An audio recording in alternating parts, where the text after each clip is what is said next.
Acara ini dipersembahkan oleh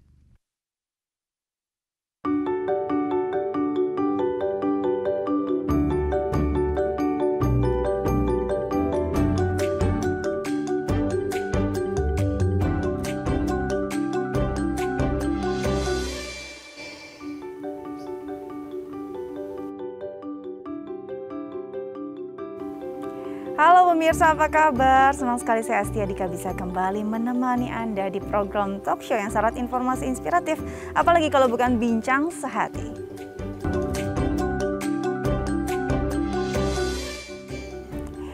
Ya pemirsa, bincang sehati, hari ginjal sedunia selalu diperingati di bulan Maret, di minggu kedua di hari Kamis. Nah, ginjal sendiri adalah organ yang sangat vital untuk tubuh manusia.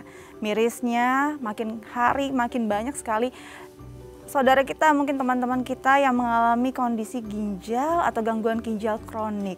Nah, di hari ini kita akan bahas beragam pengetahuan seputar kesehatan ginjal dan bagaimana kita bisa benar-benar memperhatikan nutrisi yang tepat untuk ginjal kita. Nah, bicara tentang nutrisi dan pola makan yang tepat, ada rekomendasi yang baik untuk Anda. Di sini ada Neprisol dan Neprisol D yang merupakan satu-satunya produk nutrisi yang diformulasi sesuai prinsip diet pasien ginjal kronik tahap pradialisis dan dialisis. Nah, Neprisol sendiri mengandung rendah protein bagi pasien penyakit ginjal kronis tahap pradialisis dan Neprisol D mengandung tinggi protein bagi pasien ginjal kronis tahap dialisis baik cuci darah maupun CAPD. Nah, bagi pemirsa yang mungkin punya pertanyaan terkait kesehatan ginjal Anda bisa menghubungi kami di 0212903244 atau DM ke Instagram kami di @daifamily.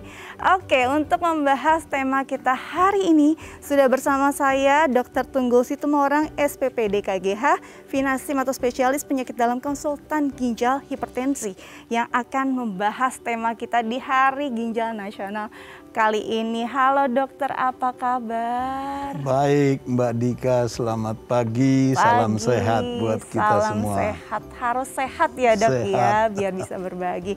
Nah dok, ini kan bulan Maret, memang selalu diperingati ya di minggu kedua, di hari Kamis ini sebagai Hari Ginjal Nasional.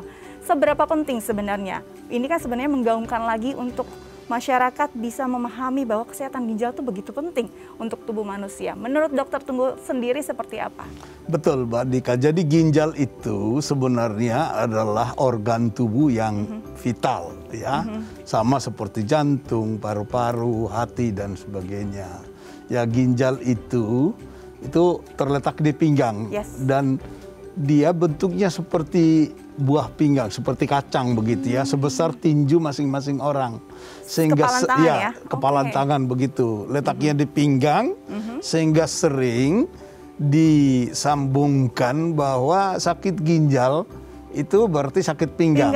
Atau sakit pinggang berarti sakit ginjal. Padahal belum tentu seperti itu. Tapi itu paling sedikit adalah perlu awareness ya, perlu kehati-hatian karena memang ginjal itu mempunyai fungsi yang cukup menentukan untuk kesehatan keseluruhan, sama seperti organ vital lainnya. Dia akan berfungsi untuk membuang racun-racun dari tubuh kita ya. Dia akan berfungsi juga untuk mengatur jumlah cairan sehingga orang kalau gangguan fungsi ginjal itu terjadi maka dia bengkak-bengkak, kita lihat begitu ya. Dia mengatur juga tekanan darah. Jadi sering orang sakit ginjal itu tekanan darahnya tinggi atau tekanan darah tinggi menyebabkan sakit ginjal.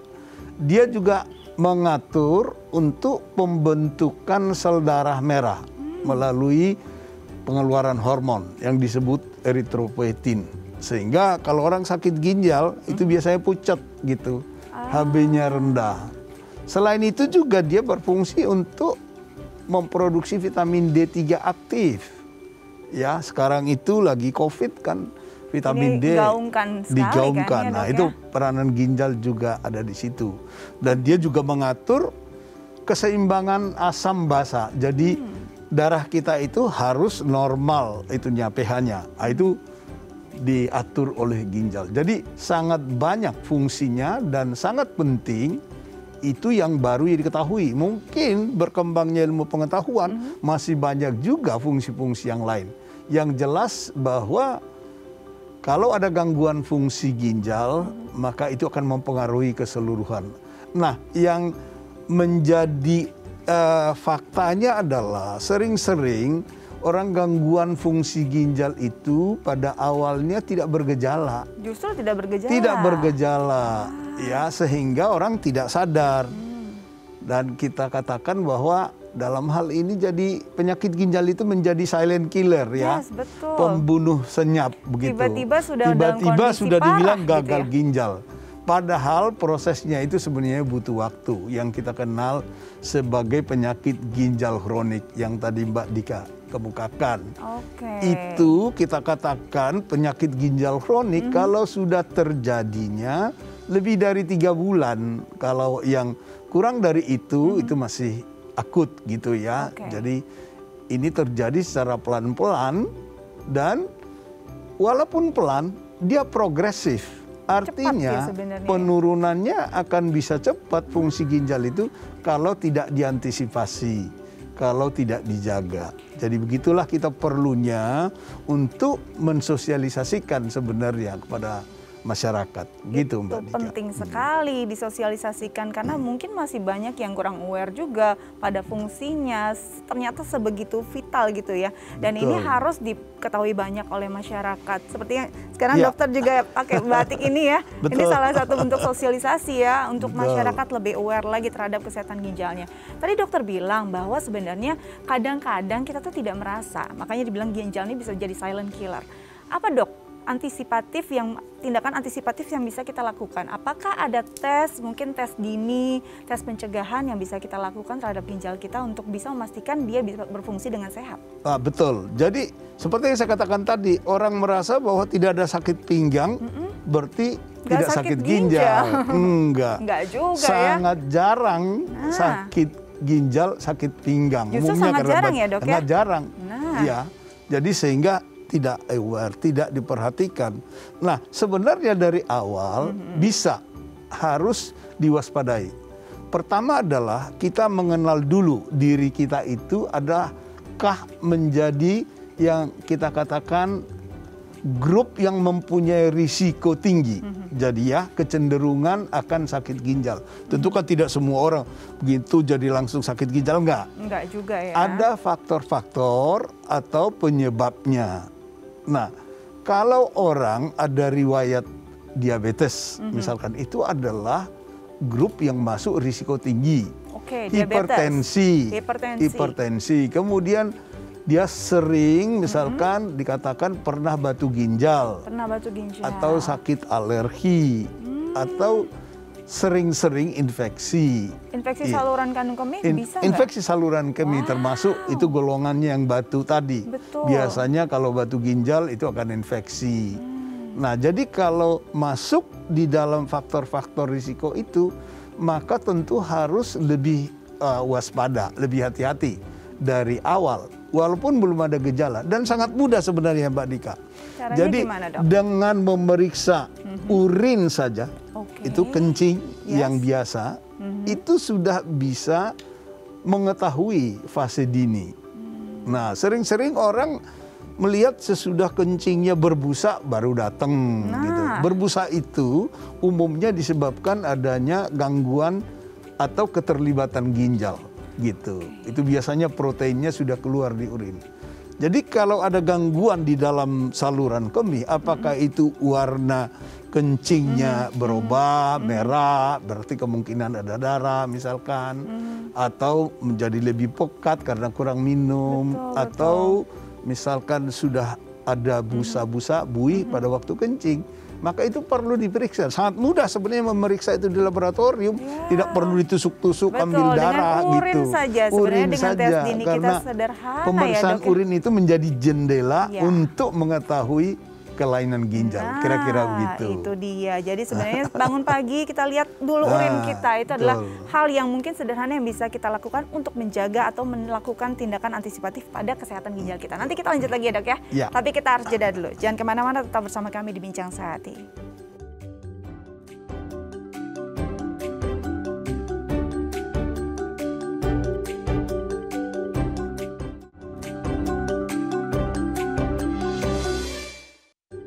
Ya, pemirsa Bincang Sehati kembali lagi bersama kami masih dalam rangka memperingati Hari Ginjal, dan kita juga membuka kesempatan untuk pemirsa di rumah yang mungkin ingin bertanya terkait tema kita hari ini bisa menelpon kami di 021-290-32644 atau DM ke Instagram kami di @thifamily.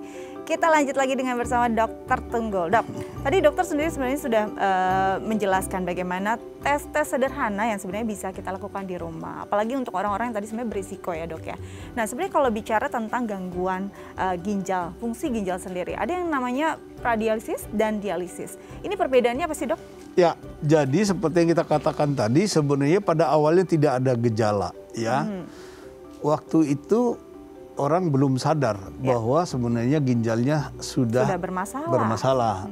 Nah, dalam kaitan tingkat gangguan fungsi ginjal, maka oleh asosiasi yang berkecimpung di situ seperti KDIGO dan Mokadoki, maka dibagi dalam 3 kategori besar sebenarnya. Gangguan ringan, gangguan sedang, sama gangguan berat sampai gagal. Nah itu sering-sering dikaitkan dengan berapa persen fungsi ginjal yang masih tersisa dalam kaitannya tadi dengan predialisis atau dialisis stage. Jadi umumnya dianggap bahwa 100% misalkan, sebenarnya lebih dari situ ya. 100% itu kalau 90% ke atas maka itu stage 1 namanya, fase 1. Warning ya, alarm ya. Kalau 60 sampai 90 maka itu 2. Ya. Kalau kurang dari 60% maka itu menjadi stage 3. Dan kurang dari 30 itu menjadi stage 4. Dan kurang dari 15 maka itu stage 5. Itulah sebenarnya yang disebut gagal ginjal akhir. Kalau sudah 15%, sebenarnya itulah yang dikatakan gagal ginjal tahap akhir, dan pada pasien-pasien seperti itu sudah dianjurkan cuci darah itu. Nah, orang memang dan kita juga sering hanya mengambil angka-angka itu tidak salah. Tetapi sebenarnya tidak sekedar angka itu. Perlu juga dilihat ada keluhan-keluhan subjektif. Orang pada saat itu misalkan sudah nafsu makannya berkurang, mual-mual, lemas, HB-nya sudah rendah, tidak bisa berbuat apa-apa lagi dan sudah sesak. Nah itu baru memang menjadi indikasi betul bahwa dia harus sudah menjalani terapi pengganti ginjal. Artinya ginjalnya sudah gagal, maka dia boleh digantikan dengan namanya cuci darah itu dialisis. Apakah itu melalui mesin yang hemodialisis, apakah melalui perut, ya dari perut. Nah yang paling ideal sebenarnya adalah cangkok ginjal, transplantasi ginjal. Nah, tetapi kembali dari awal sebenarnya sudah harus memperhatikan jangan sampai gagal seperti itu. Nah sehingga perlu disosialisasikan dan udah menjaga asupan makanan, khususnya protein. Ini penting. Makanya ya, ada itu makanan yang protein atau susu yang protein dengan rendah. Jadi memang seperti untuk sosialisasi ini ke masyarakat oleh dunia ditetapkanlah itu Hari Ginjal Sedunia. Itu mulai dari tahun 2006. Itu sebenarnya adalah kampanye global untuk semua mengerti bagaimana pentingnya kesehatan ginjal itu mempengaruhi kesehatan secara keseluruhan. Itu setiap tahun seperti Mbak Dika bilang tadi disosialisasikan dan dilaksanakan, menambah pengetahuan masyarakat dengan tema yang berbeda-beda ya. Tema pada awalnya itu tahun 2006 itu Are your kidney okay?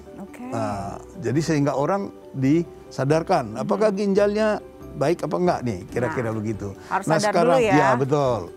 Sekarang ini tema tahun 2022 ini adalah Health Kidney for All. Jadi ginjal yang sehat untuk semuanya. Dan ini diutamakan sebenarnya suatu bridging for knowledge gap for kidney care. Artinya ada kesenjangan yang terjadi antara profesional dan masyarakat dan pembuat keputusan. Ini yang harus kita perbaiki. Semua harus mengambil perannya masing-masing. Nah, disitulah di Hari Ginjal Sedunia diberikan informasi-informasi, ya, diberikan sosialisasi, dan semua pihak mengambil sesuai dengan bagiannya.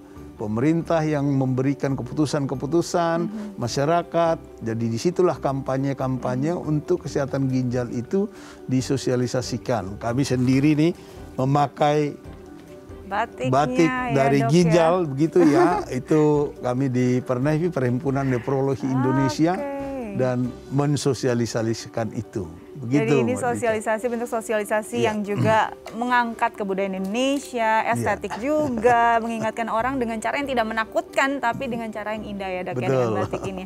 Tadi memang dokter sendiri bilang bahwa penting sekali nih, jangan sampai fungsi ginjalnya sudah sampai ke 15%. Ini udah harus, sebenarnya sudah gagal ginjal, cuci darah, kalau bisa transplantasi, cangkok gitu ya. Sebenarnya ini bisa gitu ya, Dok, untuk paling tidak ditahan, diperpanjang fungsinya untuk paling tidak bertahan lebih baik, tidak sampai menurun drastis. Berarti memang asupan makanan dan nutrisi ini begitu penting. Kalau tadi dibilang protein itu memang apakah sangat berimpact pada kesehatan dan fungsi ginjal yang sudah terganggu kalau tidak diberikan diet? Iya, betul. Jadi memang bukan hanya protein sebenarnya, tapi utamanya karena ini hasil metabolisme protein itu dikeluarkan melalui ginjal. Sehingga kalau ginjalnya sudah bermasalah, tidak bisa dengan sempurna mengeluarkannya. Yang kita kenal sebenarnya ureum, kreatinin, asam urat, tetapi juga elektrolit yang lain. Ya, Dok, ya? Nah, sehingga perlu ditata, perlu diatur. Dengan demikian, maka kalau misalkan pada tahap awal, kita katakan tadi dia termasuk grup yang high risk, berisiko tinggi, maka sebenarnya bisa dicegah. Bisa dicegah. Mencegahnya itu yaitu mengontrol tekanan darahnya sampai target yang ditentukan. Bukan hanya sekedar makan obat. Kalau dia diabetes, mengontrol gula darahnya sampai target yang ditentukan. Kalau ada infeksi, diberikan obat untuk mengatasi infeksi. Nah, sering di lapangan itu orang-orang tidak memakan obatnya karena dikatakan obat itu merusak ginjal. Nah, ini yang paling kita sudah sosialisasikan. Obat-obat untuk hipertensi, obat-obat untuk gula, obat-obat untuk kolesterol, dan obat-obat yang diberikan oleh dokter untuk melindungi ginjal tidak merusak ginjal sebenarnya. Tidak merusak ginjal, harus digarisbawahi, harus dimakan terus. Kalau tidak tercapai targetnya itu, karena tidak makan obat, itu yang membuat dia gagal ginjal, cuci darah. Tetapi tentu ada obat-obat yang lain yang perlu diperhatikan. Obat-obat anti rasa sakit memang itu akan bisa mempengaruhi ginjal. Nah, itulah perlunya berkomunikasi dengan dokternya. Obat mana sih yang bisa merusak ginjal atau mempercepat perburukan. Nah, itulah yang perlu kita sosialisasikan dan disadari bersama. Tidak semua obat-obatan itu merusak ginjal. Justru jadi jangan melindungi ginjal, betul. Gitu ya, Dok, ya. Apalagi obat-obat seperti hipertensi yang memang dikonsumsi harus setiap hari, pastinya sudah dengan komposisi yang difikirkan betul agar tidak mengganggu fungsi organ lain. Betul. Nah, itu sebenarnya yang harus diperhatikan dan diingat, menjadi kewaspadaan juga untuk masyarakat ya, Dok. Dok, kalau bicara tentang ginjal ini identik sama konsumsi air. Nah, sebenarnya konsumsi air yang tepat untuk orang yang memang sudah ada gangguan ginjal itu sama tidak dengan orang yang belum ada gangguan? Iya, betul. Ini juga yang sangat sering kita tekankan di masyarakat. Betul. Jadi kalau orang normal, sebenarnya kebutuhan cairannya dalam hari ini air adalah 30 cc per kilogram berat badan. 30 cc per Jadi kilogram. Kalau 60 kilo misalkan itu sekitar 1.800. 1.800 ya, oke. Tapi kalau dia aktivitasnya misalnya olahraga, bisa ditambah 10-25%. Oke. Ya, karena banyak keringat. Betul. Gitu. Kalau panas suhunya naik bisa ditambah juga. Yang sering salah kaprah juga adalah untuk kesehatan ginjal perlu banyak minum air. Nah, itu sebenarnya yang dimaksudkan bukan banyak, cukup. Karena kalau terlalu banyak Bahkan ada orang yang minum sampai berliter-liter untuk ginjal. Itu sebenarnya membebani ginjal, bukan memperbaiki. Berbahaya gitu. sekali. Itu kalau ginjal normal. Kalau ginjal sudah tidak normal atau sudah terganggu, lebih lagi harus lebih ketat untuk jumlah air yang diminum. Air itu maksudnya termasuk juga kuah-kuah sayur dan seterusnya. Nah, sebenarnya pegangan yang sangat sederhana gampang. Dilihat aja jumlah urinenya berapa sih. Kalau urinenya masih 1024 jam, 1000 cc 1 liter per 24 jam, maka dia bisa minum sebenarnya 1000 tambah 500 cc. Jadi karena udara kita itu kira-kira penguapannya 500 cc. Jadi kalau urinenya masih 1500, masih bisa dia minum 2 liter. Gitu. Jadi memang harus benar-benar, intinya kita harus mengenal diri kita sih. Betul, ya dok ya. Jadi jangan pakai standar orang untuk hidup kita gitu. Nanti kita lanjut lagi ya dok ya, tapi kita harus jeda dulu. Jangan kemana-mana, tetap bersama kami di Bincang Sehati.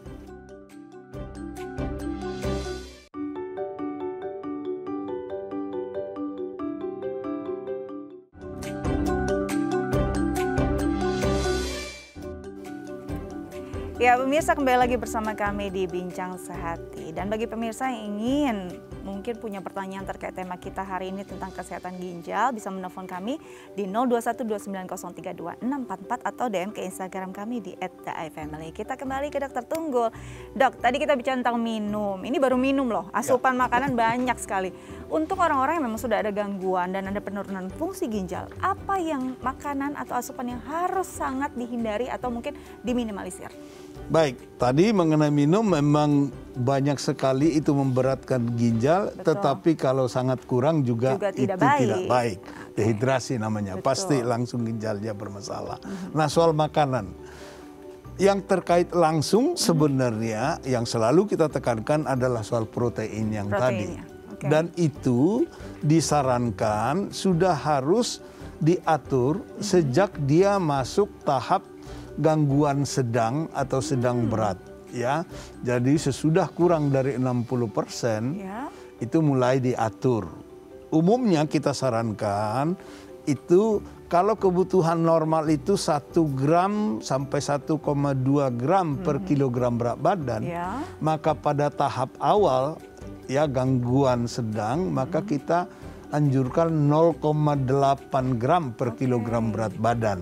Itu pada awalnya. Nanti kalau makin berat, katakanlah fase 3A atau 4, kurang dari 30%, maka itu 0,6 gram per kilogram berat badan.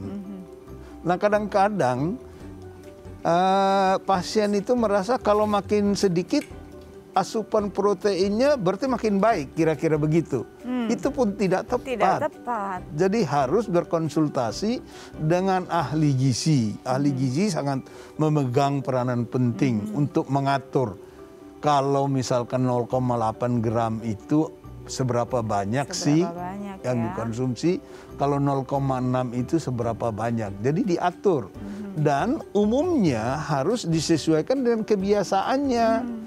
Jangan-jangan kebiasaannya juga sebenarnya kita kan tidak terlalu banyak sebenarnya makan protein. Kita kan cukup daging sepotong 2 potong misalkan. Itu barangkali sudah sesuai.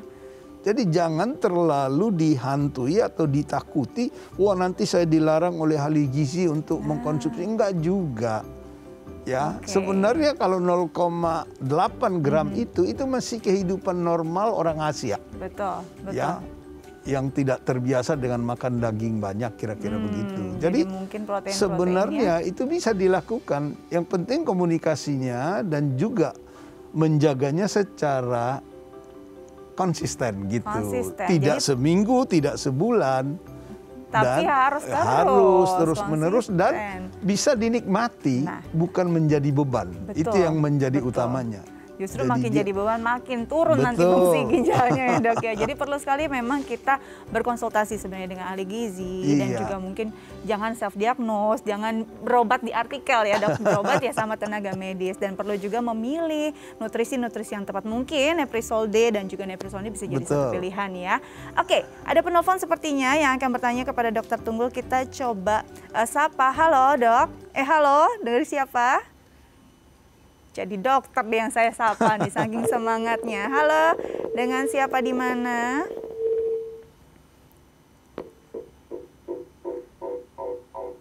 Halo.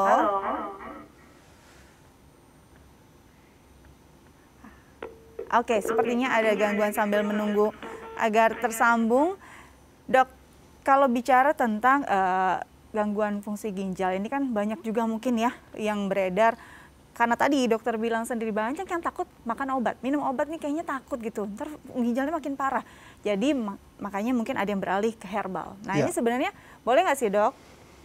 Ya sejauh itu, ya herbal itu juga ada yang sudah diteliti. Sejauh itu sudah mempunyai evidence, fakta yang sudah dibuktikan secara ilmiah, maka itu bukan alergi kita terhadap herbal. Ada juga yang sudah dimasukkan.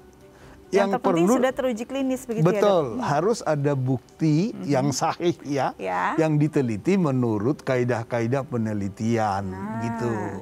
Nah sebenarnya untuk herbal sendiri apakah bisa beriringan dengan obat yang memang regulernya diberikan oleh tenaga medis? Ya, tergantung dari yang tadi saya katakan. Kalau itu memang sudah mempunyai bukti yang sahih, ya tidak ada salahnya. Ya, dok, ya? Tetapi bukan hanya testimoni. Yang lebih sering itu kan testimoni yang dipakai. Saya makan ini, saya sembuh. Ya itu juga perlu, tetapi tidak sama orang per orang. Harusnya ada penelitian yang dilakukan secara kaidah-kaidah ilmu pengetahuan. Bahwa betul-betul herbal itu atau apapun memberikan efek yang bisa dipertanggungjawabkan sama pada banyak orang, populasi. Itu sangat memerlukan penelitian. Nah kedokteran itu berbasis kepada penelitian-penelitian. Ya.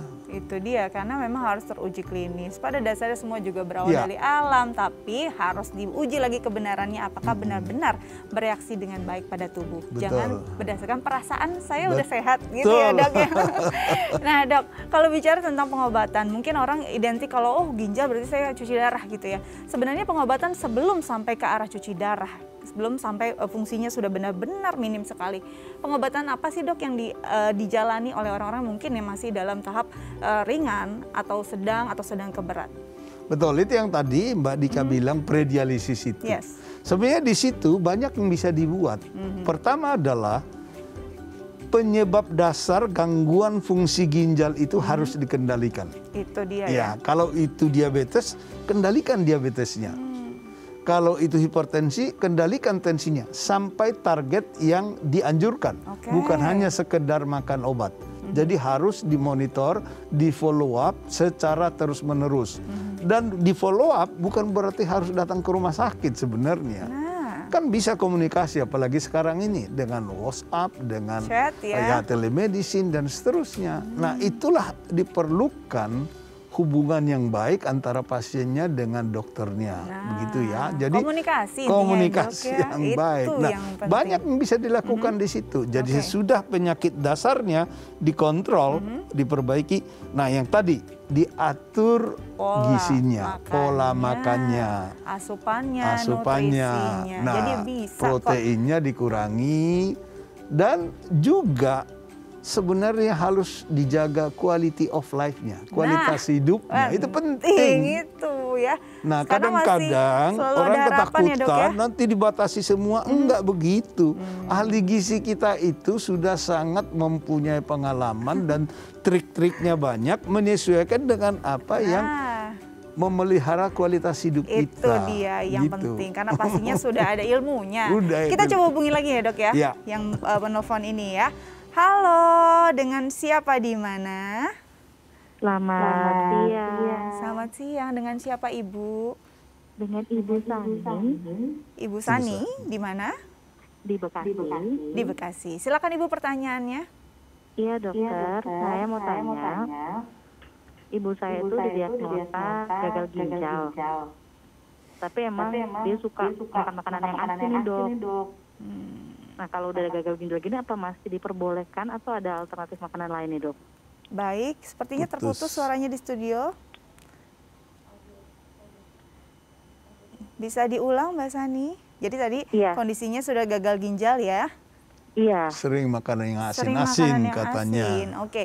Seperti ada gangguan teknis di studio, tapi saya bisa mendengar pertanyaannya dok dari earpiece saya. Jadi ada gagal ginjal, kondisinya suka sekali makanan yang asin. Nah ini kayaknya garam juga memang punya impact juga yang cukup kurang baik ya dok ya untuk ginjal. Silakan dok, gimana nih solusinya? Jadi memang itu saya kira kaitannya kalau asin itu terutama dengan hipertensi.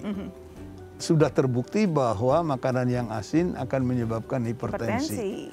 Nah yang kedua adalah makanan yang asin itu akan sifatnya meretensi, mengikat air. Sehingga cairan itu tidak bisa dikeluarkan dari tubuh. Sehingga dia bisa bengkak-bengkak. Kembali kepada kasus dari Ibu Sahni tadi, saya kira mungkin pada awalnya mungkin orang tua itu menderita hipertensi, menintas hipertensi, mengalami hipertensi yang tidak dikontrol dengan baik, sehingga ginjalnya sudah gagal. Dan sebenarnya kalau hipertensi itu tidak dikendalikan, bukan hanya ginjalnya, jantungnya juga akan bermasalah, akan bisa terjadi gangguan saraf juga stroke, akan bisa terjadi pembuluh darahnya akan tersumbat, jadi macam-macam. Jadi ginjal salah satu memang target organnya yang menderita karena hipertensi. Kita tahu hipertensi di populasi kita di Indonesia itu cukup tinggi. Betul. 1 di antara 3 orang dewasa itu menurut Riskesdas ya itu menintas hipertensi.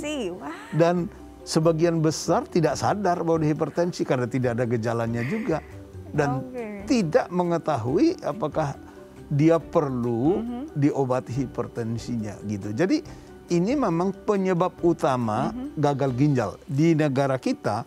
Dari catatan IRR, Indonesian Renal Registry, itu dikatakan bahwa hipertensi penyebab utama gagal ginjal, disusul dengan diabetes. Betul. Dan kalau kedua keadaan ini bergabung dalam seseorang, maka itu menjadi 2 di antara 3 orang yang cuci darah, itu penyebabnya adalah hipertensi dan diabetes. Sehingga sebenarnya bisa dicegah dari awal. Bisa dicegah. Jadi mungkin kondisi yang tadi ibunda dari Ibu Sani sendiri, mungkin awalnya hipertensi, dilihat dengan kebiasaan yang suka sekali makan asin. Nah karena mungkin tadi si silent killer ini baru tertimbul di ujung, jadi sudah harus cuci darah dan gagal ginjal. Mungkin bisa ya dikurangi ya Ibu Sani, ibundanya untuk mengonsumsi makanan yang less salt. Oke dok, nanti kita lanjut lagi. Kita harus jeda dulu. Pemirsa jangan kemana-mana, tetap bersama kami di Bincang Sehat.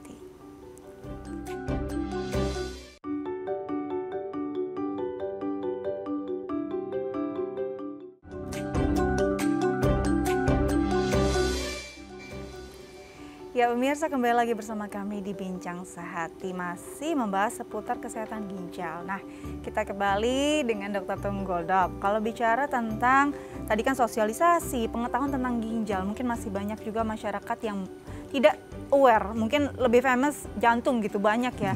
Nah, kalau untuk ginjal sendiri, di mana sih atau tempat apa atau lembaga apa yang bisa kita akses untuk mendapatkan keterangan dan juga pengetahuan tentang ginjal yang tepat dan juga akurat? Baik, saya kira memang kalau kita bicara World Kidney Days itu Hari Ginjal Sedunia itu baru 2006. Sebenarnya di kita di Indonesia ini, kami yang berkecimpung dengan penyakit ginjal dan yang terkait termasuk hipertensi tadi, di Indonesia ini sudah ada komunitas yayasan yang berkecimpung untuk mengurusi atau berbuat terhadap komunitas yang terkait ginjal. Kita kenal IKCC, Indonesian Kidney Care Club. Jadi ini Indonesia Kidney Club. Itu 2004 itu sudah ada. Dan dengan komunitas di sini bisa berbagi pengalaman. bisa terjadi sosialisasi. Memang khususnya juga pada hari-hari seperti Hari Ginjal Sedunia ini memberikan aktivitas. Tapi ini sangat tersebar. Sudah ada bukan hanya Jakarta, tapi di luar Jakarta, di Semarang, di Solo, dan seterusnya. Mempunyai keanggotaan yang cukup banyak. Dan mereka saling sharing gitu ya, pengalaman sendiri, apa yang bisa dibuat, dan dapat kemudahan-kemudahan tersebut. Jadi bagi teman-teman, pemirsa Dai TV, dan juga masyarakat yang membutuhkan sebenarnya informasi, banyak hal yang bisa diambil dari komunitas ini. Tentu masih ada yayasan-yayasan ginjal yang lain, tetapi secara kontinu memang kegiatan dari IKCC ini pada sepanjang tahun berjalan dengan baik dan bisa bermanfaat bagi komunitas ginjal. Jadi bukan cuma mendapatkan info, keterangan, pengetahuan tentang ginjal, tapi juga bisa sharing ya dok, sesama pasien ginjal gitu ya, ada gangguan ginjal ini bisa saling berbagi. Karena kadang-kadang yang membuat seseorang pasien itu merasa tambah drop karena merasa sendiri, nggak ada yang senasib gitu ya. Dan ini kalau bisa berbagi mungkin akan jadi ada motivasi. Dan ini mulai dari mereka pada tahap awal, kemudian juga sampai transplantasi. Komunitas itu saya kira sangat baik ya. Di situ bisa bertukar pengalaman, sharing begitu ya. Sharing ya. Dan sangat, juga sangat, bisa saling sangat menyemangati pastinya ya dok ya. Oke. Nah dok, sepertinya ada juga nih penelpon yang ingin menanyakan terkait tema kita hari ini. Kita sapa dulu ya dok ya. Halo. Halo. Dengan siapa, di mana? Saya Panji di Ciledug. Panji di Ciledug. Oke, Mas Panji silakan dengan pertanyaannya. Dok, saya mau nanya nih. Camilan yang baik untuk penderita penyakit ginjal apa ya dok? Camilan yang baik. Cemilan. Oke, camilan yang baik ya, dok. Pak Widodo katanya tadi ya namanya. Mas Panji Mas di Ciledug. Ya, di Ciledug. Jadi sebenarnya kembali kepada fase atau stadium penyakitnya. Sudah tahap apa? Sudah tahap di mana gangguan ginjal itu? Kalau sebenarnya sudah tahap lanjut, maka bukan hanya cemilan, tadi juga cairannya juga sudah harus kita batasi ya. Kalau itu misalkan penyebabnya diabetes, gula, maka tentu semua cemilan yang mengandung gula ya harus dihindari. Kalau itu hipertensi, misalkan tadi yang mengandung garam, itu harus juga dihindari. Umumnya fast food itu kan cukup tinggi itu garamnya ya. Jadi tergantung dari fase di mana, stadium apa ya. Tetapi secara umum kita bisa katakan memang ya garam dikurangi ya. Bukan tanpa garam. Ada juga yang semangat betul dibilang garam dikurangi, dia tanpa garam datang-datang udah lemes. Karena garam itu perlu juga, hanya jumlahnya yang harus dikurangi. Nah, jadi dok, kalau tadi kan sorry memotong, kan ada yang juga mungkin sekarang sudah ini pola hidup sehat dengan Himalayan Salt. Ini membantu nggak sih dok? Ya, pola hidup sehat itu sebenarnya kan ya sangat membantu pasti, tapi juga harus hati-hati. Walaupun dengan Himalayan Salt tadi ya? Iya, betul. Garam is garam sih sebenarnya. Garam. Mau itu Himalayan Salt dari Nepal, dari manapun, itu tetap sama ya dok ya. Dok, kalau bicara tentang tadi gula juga, ini kan ada buah-buahan yang mungkin kalau kita bicara ini alam toh, ini juga ada sehat, pasti makan buah. Tapi ada juga yang kadar gulanya mungkin tinggi. Ini perlu diperhatikan juga nggak dok? Sangat perlu diperhatikan. Katakanlah sekarang misalkan kan buah mangga itu kan manis, ya, manggis, ya, durian. Itu kalorinya sangat tinggi, walaupun itu fruktosa bukan gula langsung, ya, tetapi itu harus diperhitungkan juga. Dan sebenarnya bisa dengan mudah kalau di follow up dengan baik, apapun yang dimakan. Kan sebenarnya bisa dilihat apakah gulanya meningkat atau tidak gitu. Jadi kalau memang dia tidak bisa mengendalikan diri, maka dia harus periksa lebih sering. Dan dia harus lihat realitasnya. Saya makan ini maka terjadi begini. Kalau tetap dia tidak bisa mengendalikan diri lagi, maka obatnya yang harus ditambah. Harus harus ada konsekuensinya kan. Ada sebab, ada akibat ya.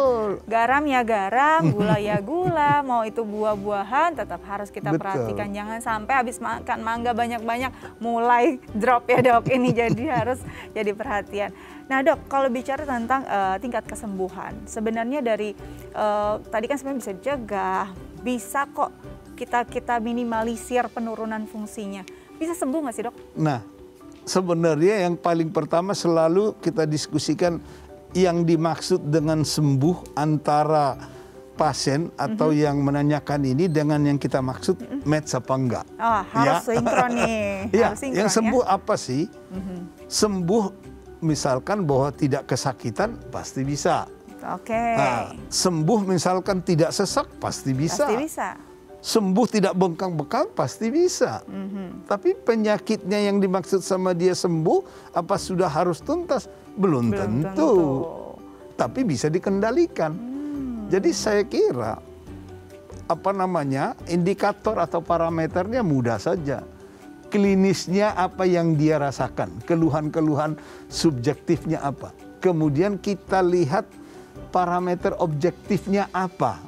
Ya, kadar-kadar itu terkendali apa enggak. Betul. Kemudian kita lihat organ-organ terkait sampai sejauh mana. Nah, kalau ini bisa semua dikendalikan, menurut kita itu adalah sembuh. Dan sembuh dengan perilaku dan obat-obatan yang dianjurkan untuk itu. Jadi kalau bicara fungsinya kembali normal ya belum tentu. Belum tentu. Tapi kalau tidak merasakan sakit, tidak merasakan sesak, diminimalisir kondisi-kondisi yang mengganggu, itu pasti bisa. Itu ya dok ya. Nanti kita lanjut lagi tapi kita harus jeda dulu. Jangan kemana-mana, tetap bersama kami di Bincang Sehati.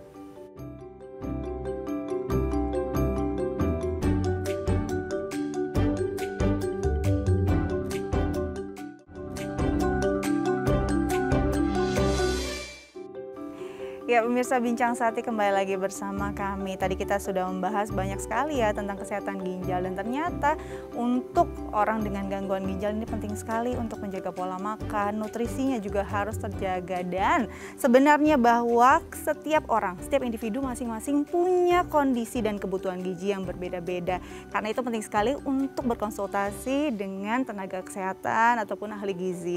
Dan kalau bicara tentang pasien ginjal, apalagi pasien ginjal kronis yang mengalami malnutrisi, dapat menambah asupan gizi dengan makanan cair yang diformulasikan khusus.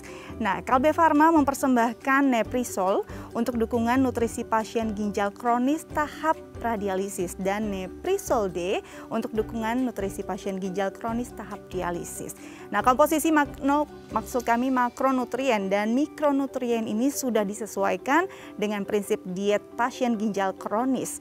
Neprisol dan Neprisol D aman bagi pasien dengan komorbid hipertensi dan diabetes. Nah, dapatkan pula nih informasi terpercaya terkait kesehatan ginjal dengan bergabung di komunitas IKCC atau Indonesia Kidney Care Club atau Yayasan Sayang Ginjal Indonesia.